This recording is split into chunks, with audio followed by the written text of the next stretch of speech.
ನೆಲಬಾಂಬ್ ಬಳಸಿ ಕಾಡು ಪ್ರಾಣಿಗಳ ಶಿಕಾರಿ ಮಾಡುತ್ತಿದ್ದವರ ಜಾಲ ಪತ್ತೆಯಾಗಿದೆ. 45 ಜೀವಂತ ಬಾಂಬ್ ಸಹಿತ ಓರ್ವನು ಸೆರೆ ಸಿಕ್ಕರೆ ಇನ್ನಿಬ್ಬರು ಪರಾರಿಯಾಗಿದ್ದಾರೆ. ಶಿವಮೊಗ್ಗ ಜಿಲ್ಲೆ ಹೊಸನಗರ ತಾಲೂಕಿನ ಕೆರೆಹಳ್ಳಿ ಹೋಬಳಿಯ ಹರತಾಳು ಗ್ರಾಮದ ಸಮೀಪ ಮೀಸಲು ಅರಣ್ಯ ಪ್ರದೇಶದಲ್ಲಿ ವನ್ಯಜೀವಿ ಪ್ರಾಣಿಗಳ ಶಿಕಾರಿ ನಡೆಸಲಾಗುತ್ತಿದೆ ಎಂದು ಬಂದ ಖಚಿತ ಮಾಹಿತಿಯ ಮೇರೆಗೆ ಅರಣ್ಯ ಇಲಾಖೆ ಅಧಿಕಾರಿಗಳು ದಾಳಿ ನಡೆಸಿದರು. ಹರತಾಳು ಕಡೆಗೆ ಸಾಗುವ ಮುಖ್ಯ ರಸ್ತೆಯ ಪಕ್ಕದಲ್ಲಿ ಅರಣ್ಯ ಪ್ರದೇಶದಲ್ಲಿ ದಾಳಿ ನಡೆಸಿದ ಅಧಿಕಾರಿಗಳು ಹುಣಸವಳ್ಳಿ ನಿವಾಸಿಯಾದ 55 ವರ್ಷದ ಎಂ ಡಾಕಪ್ಪ ಎಂಬುವನನ್ನು ಬಂಧಿಸಿದ್ದು, ಇನ್ನಿಬ್ಬರು ಆರೋಪಿಗಳಾದ ಭಾಸ್ಕರ್ ಹಾಗೂ ನಾಗರಾಜ್ ಗೌಡ ಸ್ಥಳದಿಂದ ಪರಾರಿಯಾಗಿದ್ದಾರೆ.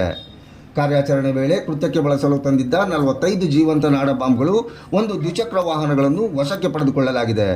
ಬಂಧಿತ ಆರೋಪಿಯನ್ನು ನ್ಯಾಯಾಂಗ ಬಂಧನಕ್ಕೆ ಒಪ್ಪಿಸಿದ್ದು, ಉಳಿದ ಇಬ್ಬರು ಆರೋಪಿಗಳ ಪತ್ತೆಗೆ ಶೋಧ ಕಾರ್ಯ ನಡೆದಿದೆ. ಹೇಳಪ್ಪ, ಏನೇನು ಹೆಸರು?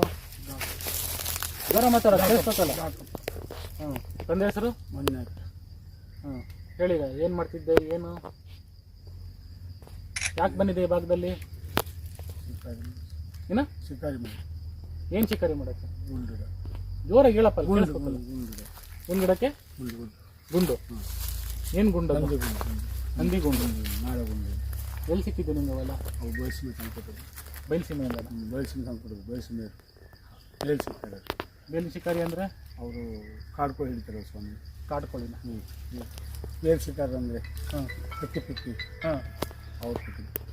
ಅಕ್ಕಿ ಪಿಕ್ಕಿಲ್ಲ. ಎಲ್ಲಿಂದ ತರಿಸಿದ್ದು? ಭದ್ರಾವತಿ.